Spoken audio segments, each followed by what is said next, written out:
And hello again. So now we are in the hidden loft of the barn, and we need to find pictures.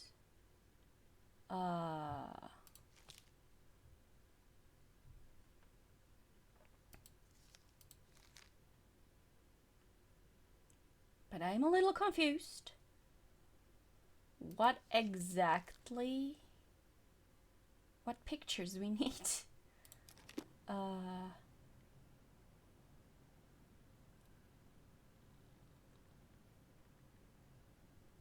I can't remember those pictures.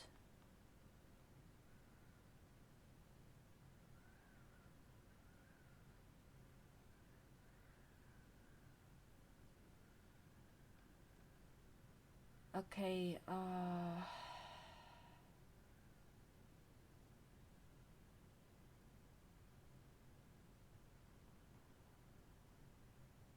horse, a bird, a cat, or a dog. Um,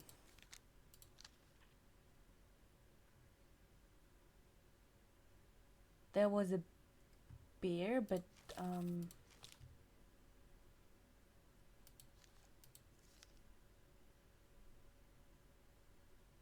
uh, here's a fox.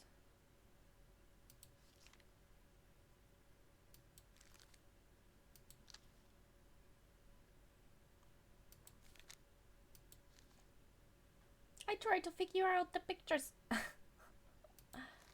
I don't understand the pictures.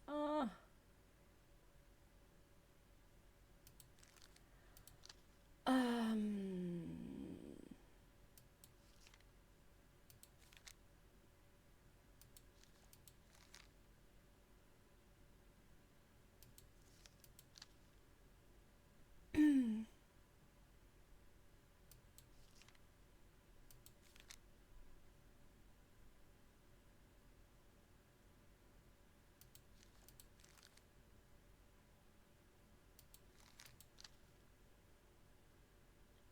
there's a bird.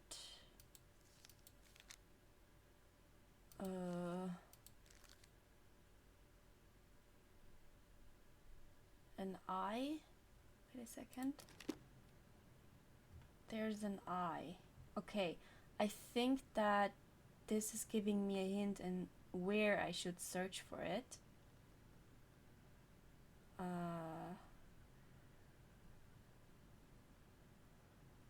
So what we know is that The princess dancing, playing violin, spinning wool. I guess this is stuff she did for fun? Notice how unhappy she looks in all these pictures? I don't think she was having any fun. okay, so she was a ballet dancer. We know this. She was and she had to be an The wise engineer. princess looks like she's trying to run away. And she's being watched by the Gold Lady.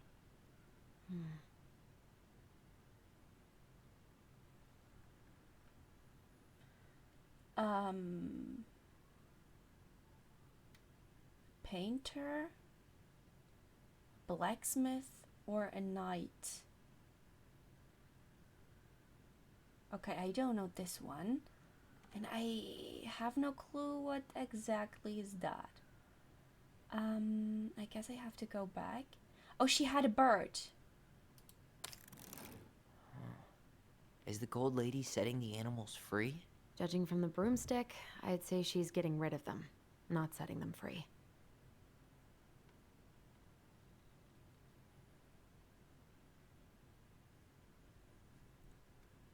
She was heartbroken.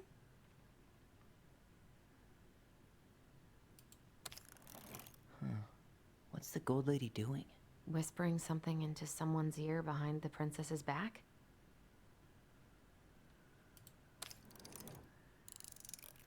Yeah, he was Is a that it? painter. It's opening. Okay.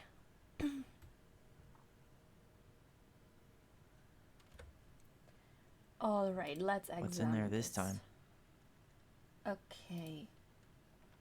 So she bought the house? Is that Carol? Yeah, and Sam. Look at him. He's so young and happy. Wow. She worked for a watchmaker in Juneau before she moved to Delos. No wonder she was so handy. T stands for time clock repair. Here's my Dallas Crossing Paul's number. I let him know you were interested in the house he's selling, Tammy. Oh, so that's how she found the house.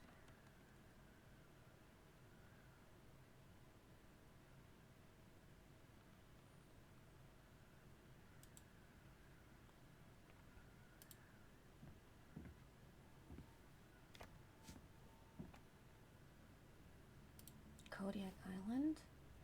Salmonberry Park. Huh. Is that some kind of commune? Looks like it. So weird to imagine her living in a community like that. With, other people. The weirdest part is how they all seem to love her. Where was prom queen Mary Ann when the whole town was turning on us? From the good people of Salmonberry Park, Kodiak Island, June 92. Don't be a stranger. Keep on looking for those answers to the questions in your head to which you're blind. Smiley face. Shelley. We miss you already. Solent Brownwen. Sorry, we're losing you to modern civilization. We'll miss your positive attitude and your adventurous spirit. Also, your wild, eatable speaking skills. Haha. Pretty Marcus. Bon voyage, Marianne. Rick. Marianne, you had the warmest, most beautiful aura, and I know you'll keep on shining wherever you land. Peace and blessings, Jerita. Thanks for being our little ray of sunshine. Godspeed, Kabut and Wati. I like your pictures. Love, Kamala. Okay.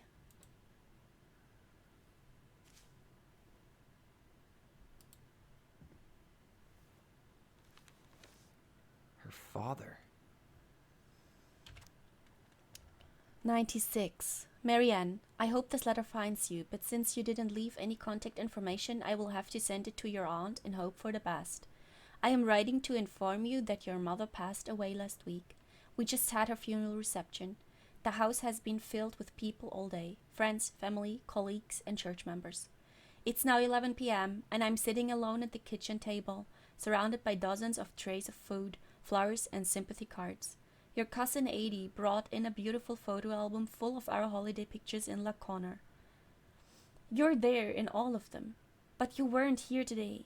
We haven't heard from you in 4 years, and can only hope you made it to Alaska, or wherever you are, and that you and your child are both safe.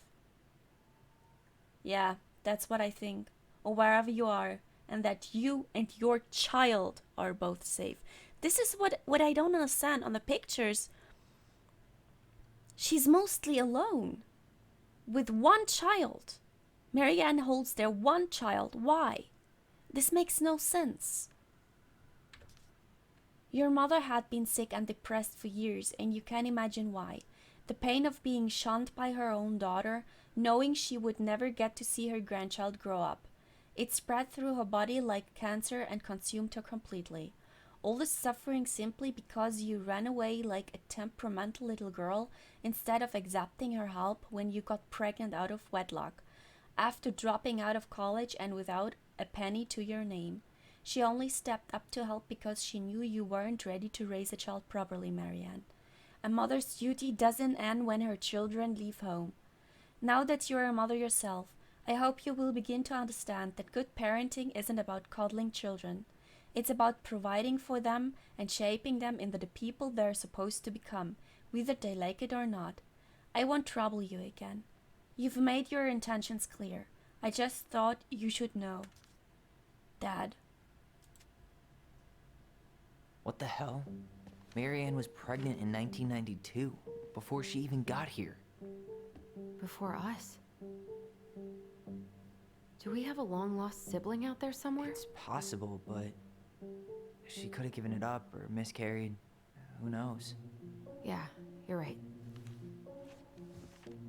Do you think we could track down her father? You mean the grandfather she never told us about? I don't think I want to.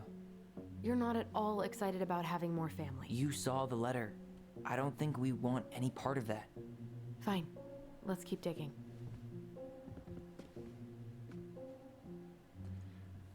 So, oh. She was pregnant before. This just lit up, so I think we're supposed to try this one next.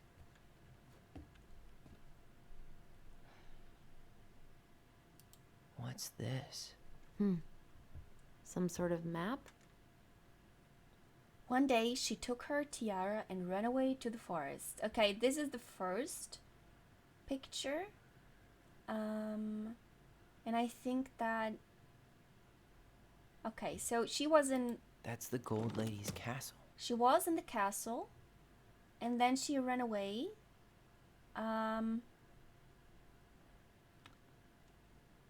She was a clockmaker. Some sort of clock? Then she went to the community. What's that plant thing on top? Oh, those are definitely salmonberry flowers. Hey, that degree in outdoor studies is paying off. This is the princess's house. And This then- looks like a dinner. It seems like it's not doing anything. Maybe it's broken? I cannot push that. Okay, something's wrong. Okay, wait a second.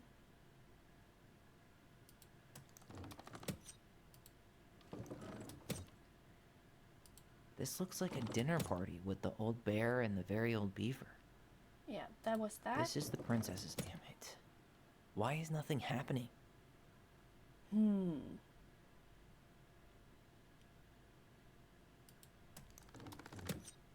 Oh, I have to do it again. Great. Wait a second. Oh no, she first went to. This looks like a dinner party with No. the old bear and the very old beaver. She first What's that plant thing on went top? there. Oh, those are definitely salmonberry flowers. Some sort of clock? This looks like a dinner party with the old bear. This is the princess's. Come on.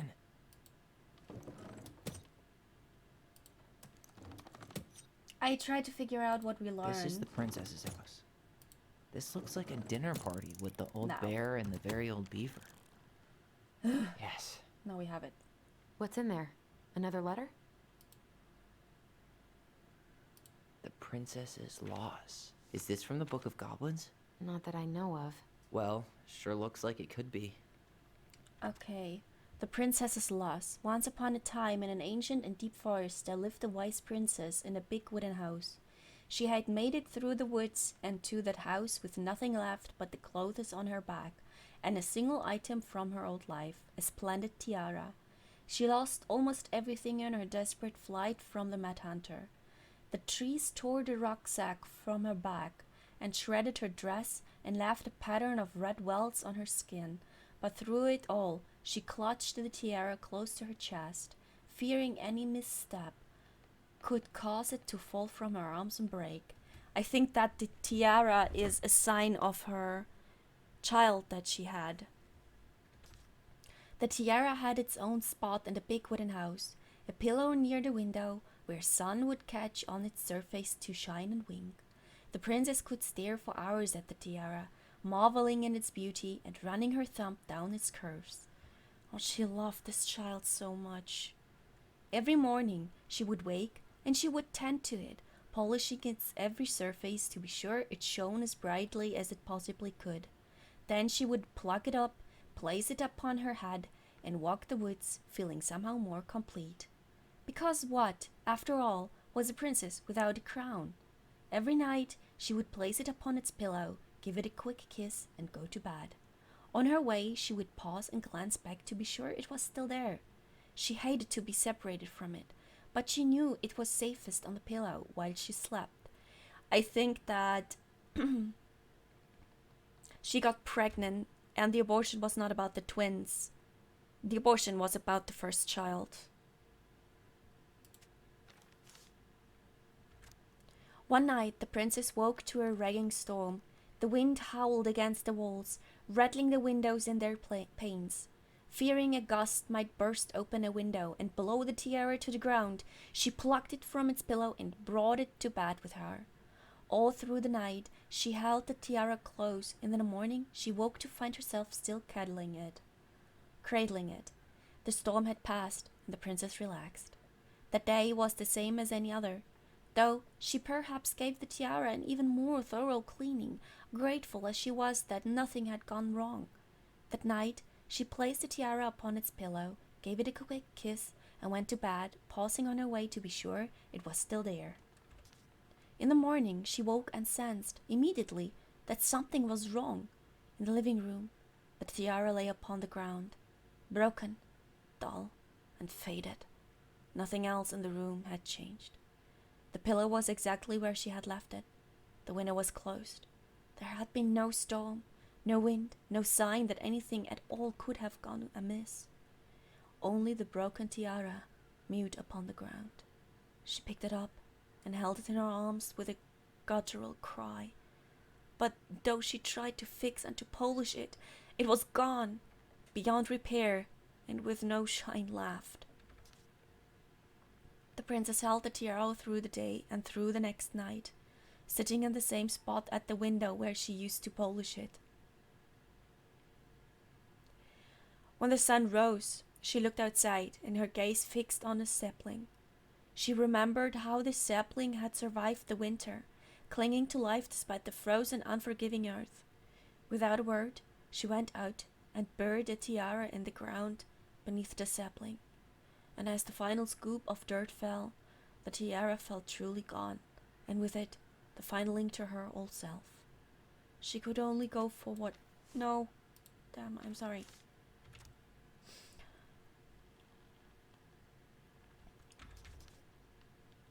The final link to her old self. She could only go forward and find a new place for herself in this world, where she was no longer truly a princess in a tiara and a beautiful gown, but a wan woman, alone in a deep and ancient wood. And that was how the princess lost her most precious treasure, and her title. And that was how the princess lost her most precious treasure and her title. That was the story she read us that night. God, it makes sense now. Yeah, she got pregnant.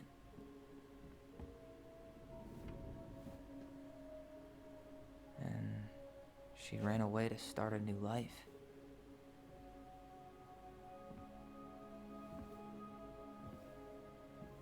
And then she made her way to Delos Crossing, where she was finally happy.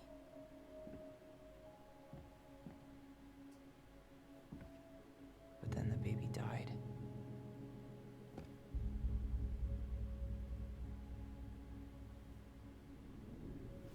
I can't even imagine how she must have felt. She left everything behind, built a whole new life for him. And then he was just gone. I guess having us helped her move on. But when it looked like we were going to be taken away, she snapped. She just couldn't lose any more children. It really wasn't anything we did. I don't know what I'm supposed to do with all this. I don't either, but all I wanted was to understand what happened to her. And now I do. Yeah. We still haven't seen what's in that chest.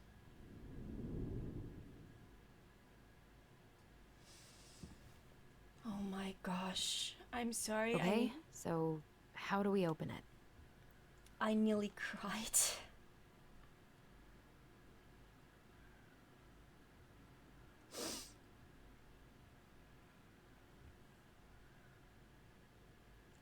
I nearly cried. You know, I'm a mother myself, and yeah, of course, yawn now when I talk about my feelings as a mother. Okay. I think this is about I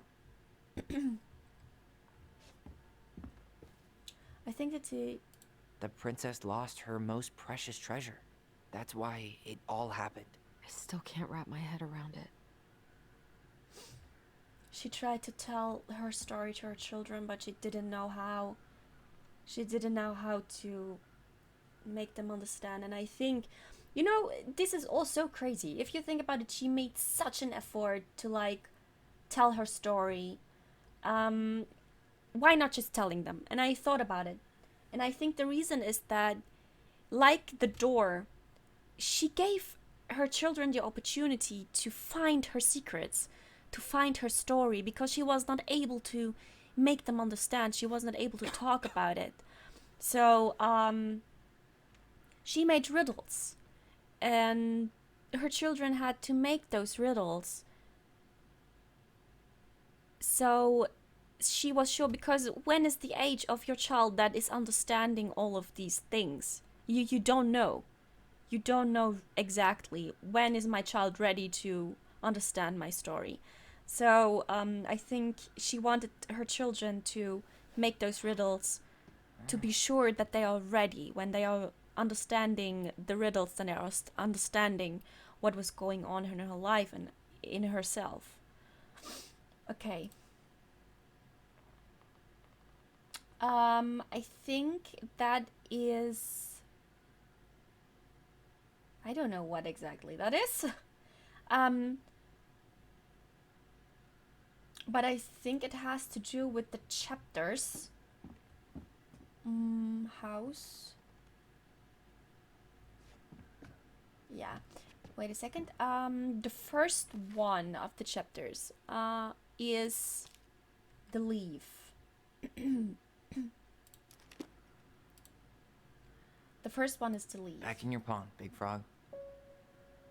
Ah, those are the collectibles. I see. The Ice King goes in the forest, obviously. Those are the collectibles. Oh, We'll let the mangy muskrat have his rock back. that is why we Gold need Lady the stays locked up in her collectibles. castle. Well, I hope we have Here. all. The Secret Keeper, hiding secrets in the clouds.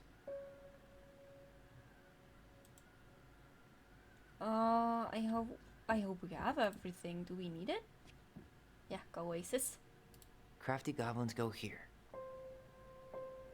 That's the pious pelican spot. Moonhag's gotta be imprisoned in her lake. But we missed some collectibles. Oh no.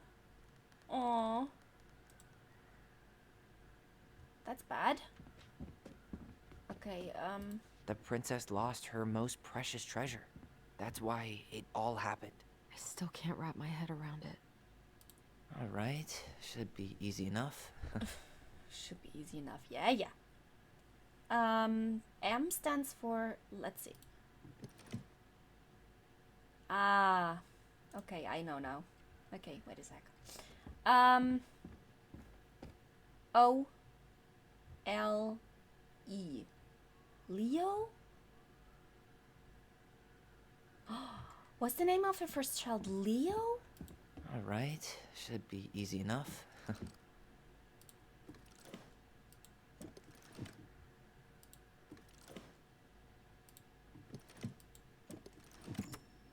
Yes. Leo.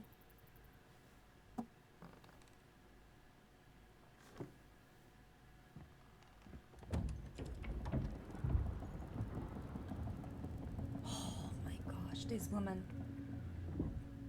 Whoa. Did it just get darker in here?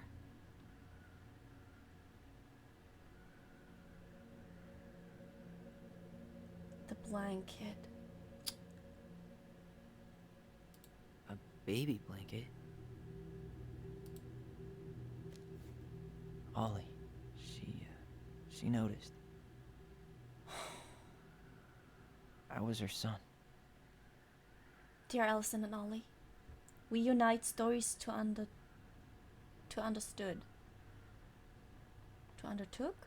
To I need to understand. Okay, we write stories to understand and be understood, but What good is a story without a first act?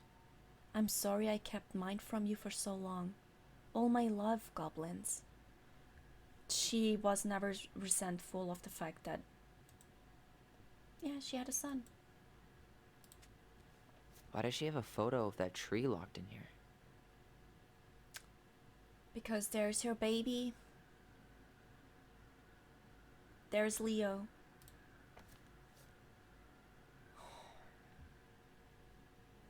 Is that... Leo Ronan.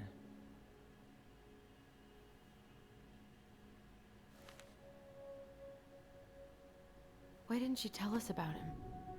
Why didn't she tell us any of this? I mean, it's fucking terrible. That's why. Allie, did we do the right thing opening this? We did. It's better we know what happened, even if it's hard. And there's one more thing we need to see. Are you sure? Yes.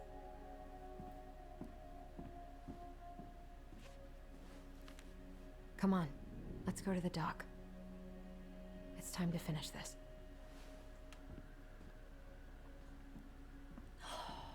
That's really hard. You really want to go? You sure we've seen everything?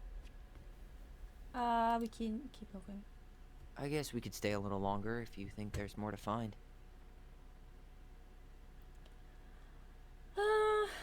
Is there narrative? Very old beavers repair list. That's the story where the princess's house gets damaged by a storm and the animals help her fix it. Yeah. What did they do to fix it again? Oh, great. Okay. What? No. Ah! Wrong button. The beaver. What will I do? Despite the wise princess, for though she knew many things, she did not know how to fix the big wooden house. The old pair, stop, princess, let me do. I'm happy to do it. But if you want to help with the roof, you may. I could throw my body against it. I am very large. He stood up onto his hind legs, being sure the princess' impressive thought. The impact moved the post, but too far, and it ended up bent the other direction. Okay.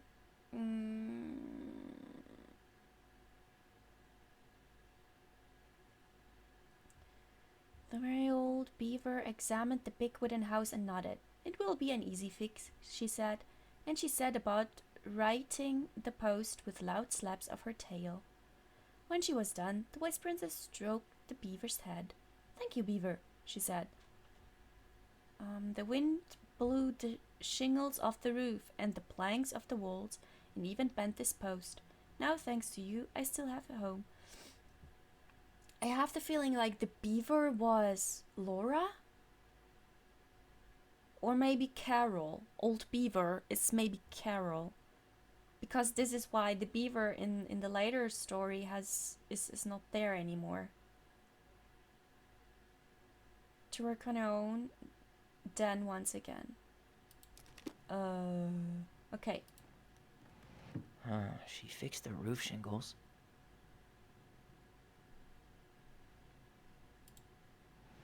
She repaired the water leak. Okay, wait a sec.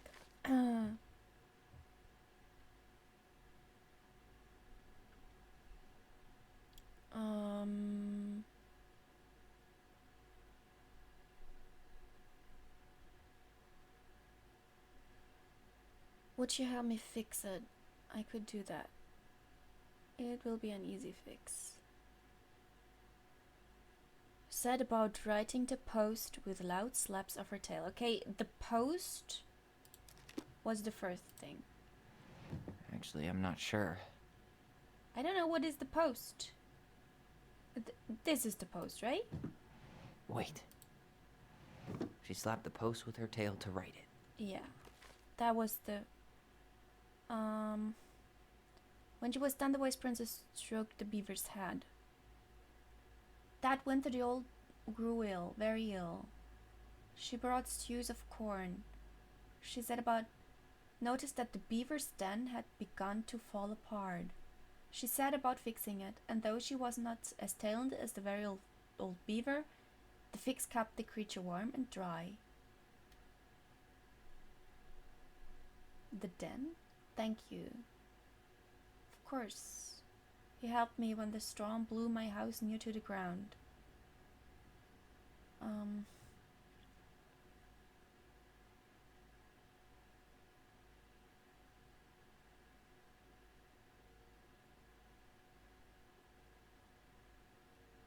Yeah, that very old beaver died.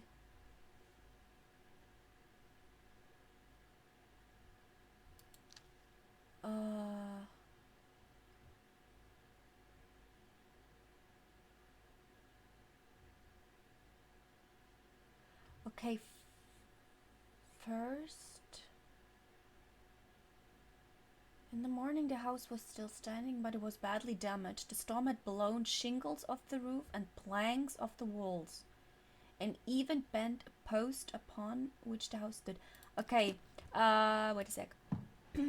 Or not. First was the roof. She fixed the roof shingles. She slapped the post with her tail to right it. She fixed the planks that... All right. Okay. Damn. That must have been rough on Eddie. Yeah, he doesn't really like to talk about her. Okay. Dear Marianne, you cover your ears every time I try to have this conversation with you, so I thought I'd have a better chance doing this in a letter. I know you don't like saying goodbye, so I'll keep my melancholic rambling short and sweet. I want to thank you with all my heart for taking care of me for these past few months. I can't even imagine how exhausting it must have been for you to look after a sick old lady when you also have 2 small children at home.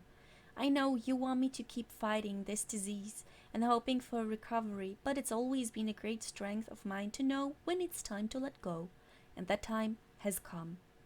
Oh. I'd like to ask you for one last favor. Please take care of Eddie after I am gone. My poor boy puts on a brave front ever since his father died, but I know he's in pain. I would be so much more at peace knowing he still has family. Maybe he could teach the kids how to fish. He loves spending time with them. Thank you for the warmth and the peace you brought to my life. Give the kids a kiss for me, will you? Carol. Yeah, she was devastated herself, but she tried to stay strong for him. The crafty goblins. The crafty goblins' good deeds. Of course. The goblins had to help out the creatures of the forest to pay off their debt to the pelican. Well, what did they do? You know, I don't really remember. Hug, feed, scratch, help. Remove the thorn. Drop the beehive. Okay. So this is a story about the goblins.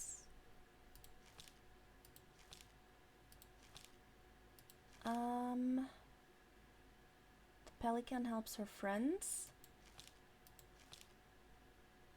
The big frog is punished. The goblin saved the old beaver. Here, the pelican forgives the goblins. Once upon a time, in the deep and ancient forest, there lived a pair of crafty goblins in a cave below a big wooden house. They lived with a wise princess who shared as much food with them as she was able, but it was never quite enough. This left the goblins hungry, very hungry, always hungry. One day, as they were out foraging for food, the pious pelican landed on a rock and dumped a smorgasbord from her beak, which the goblins knew was magic and never emptied. There were king crabs in red, blue, gold, and scarlet, veiny blue shrimp, pink-shelled scallops, oblong brown clams, purple spiny urchins, and even one prickly red sea cucumber. The food just kept coming. They watched as the pelican ate one clam and then took a nap. "Do you think she would mind if we took just a little?" asked one goblin to the other. "Her beak never empties. She won't possibly miss a couple of crabs," said the second, licking her lips. They were agreed, and so they crabbed over, filched some crabs, and ran. The goblins scarfed the crabs, but when they finished, they found that they were still hungry. "She won't miss a handful of shrimp," said one goblin to the other. The goblins scarfed the shrimp, but when they finished, they found that they were still hungry. "Maybe also a few scallops?" said one goblin to the other. The goblins scarfed the scallops, But when they were finished, they found that they were still hungry. So they went back for clams and then urchins and finally even the sea cucumber. Finally, they were not hungry, but there was also nothing left. Just then the pelican woke up. "What happened to my food?" she asked. Unable to lie about it, the goblins confessed their crime. The pelican was dismayed, but she was a charitable-hearted bird, and she could tell the crafty goblins were growing little creatures. "Goblins," said the pious pelican, "I will share my food with you, but you must in return follow my example and be as generous with others as I am with you." "Take that to heart, and I will have considered your debt paid." "But we have nothing to give," said the goblins. "You have your nimble hands and your crafty brains and your loving hearts," said the pelican. The crafty goblins realized how much they had to give, and for the rest of the day they looked for ways to help the other creatures of the forest.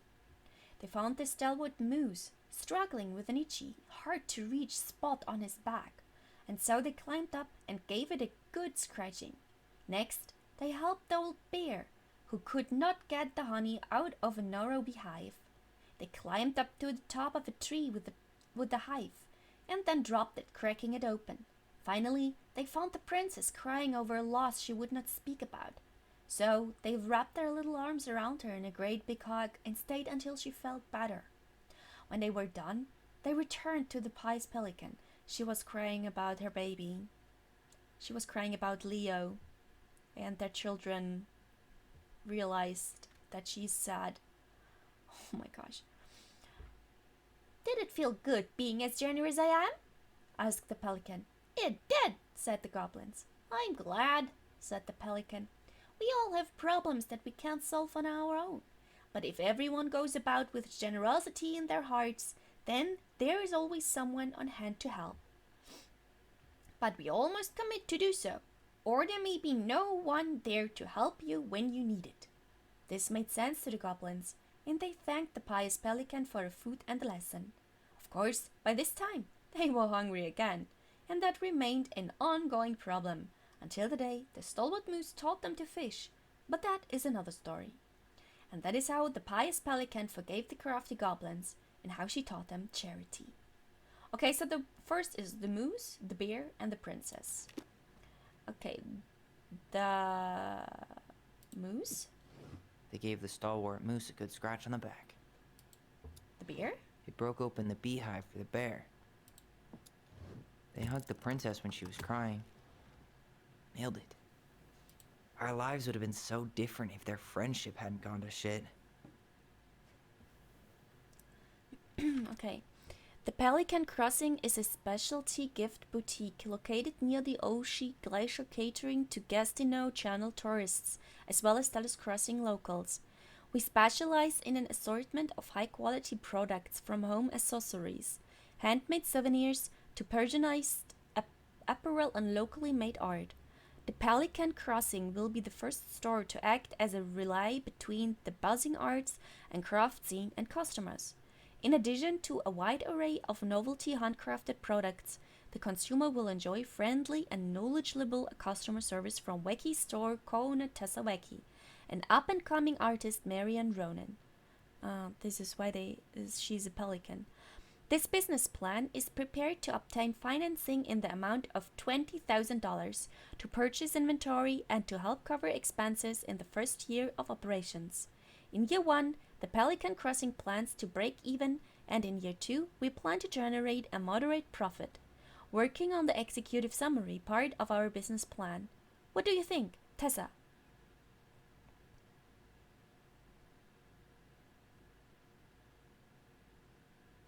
She wanted to help her. She wanted to make a partnership with her. The old bear's gifts for the princess. I'm totally blanking on that story. What did he give her again? Why don't we open up the book and check? Okay, so this is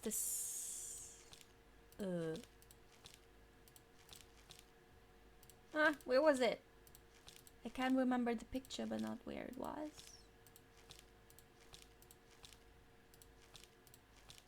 Yeah, come on. Here.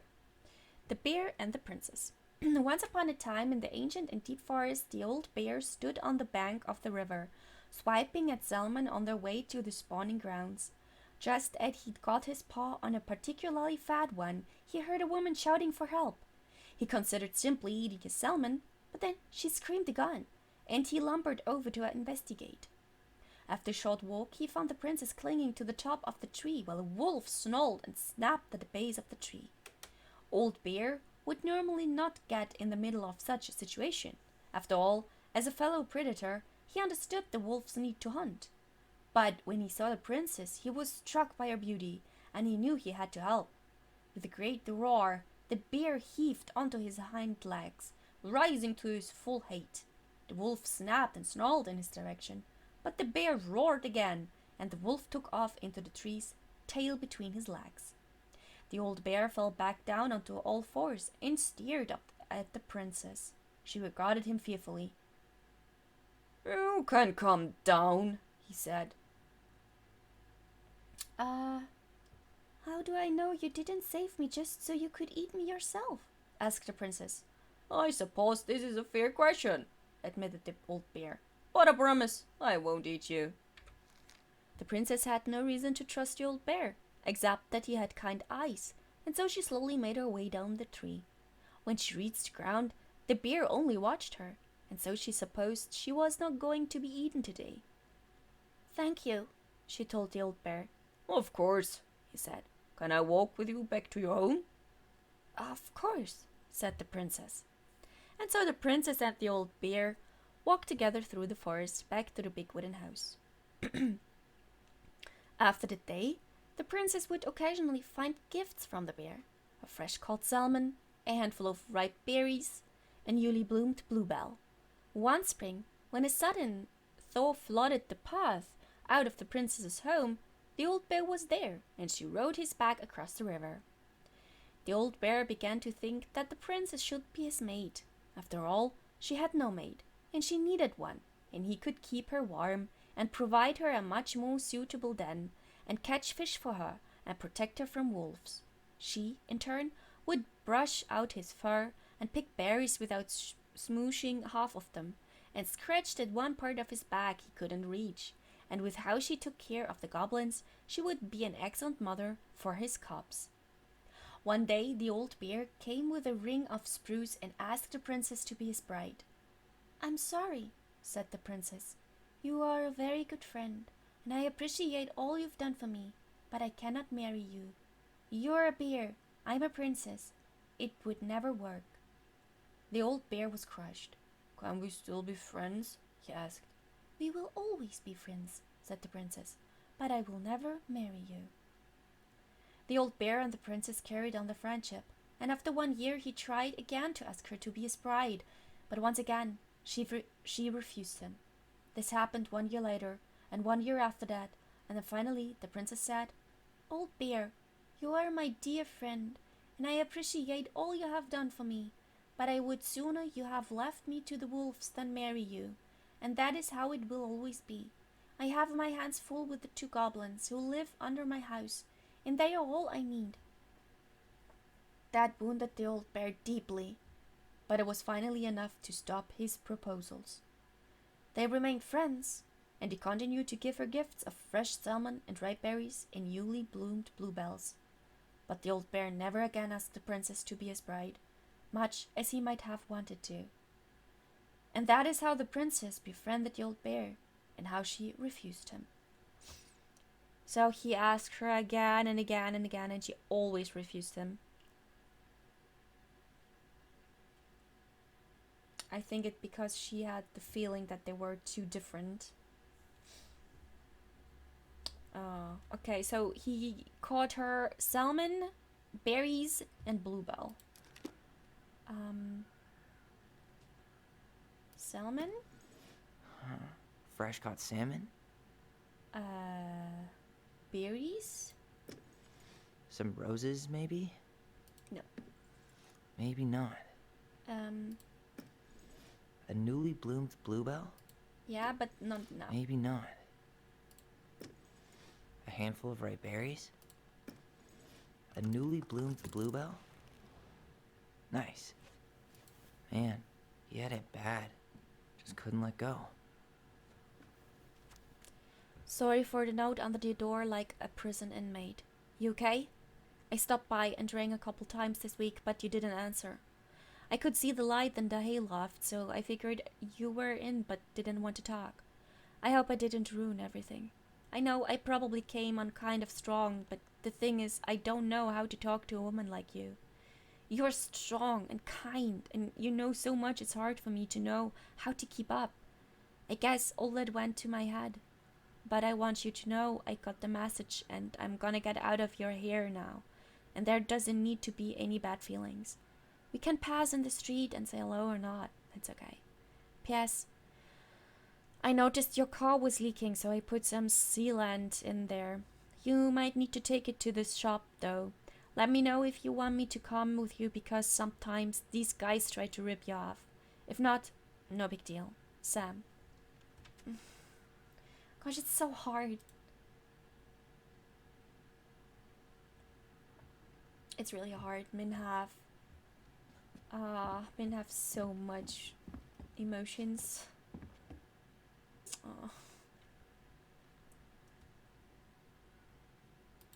You really want to go? You sure we've seen everything? Yeah, I think we've seen everything. I don't know what else is here still. Yeah. Either way, I'm ready for this to be over. Me too.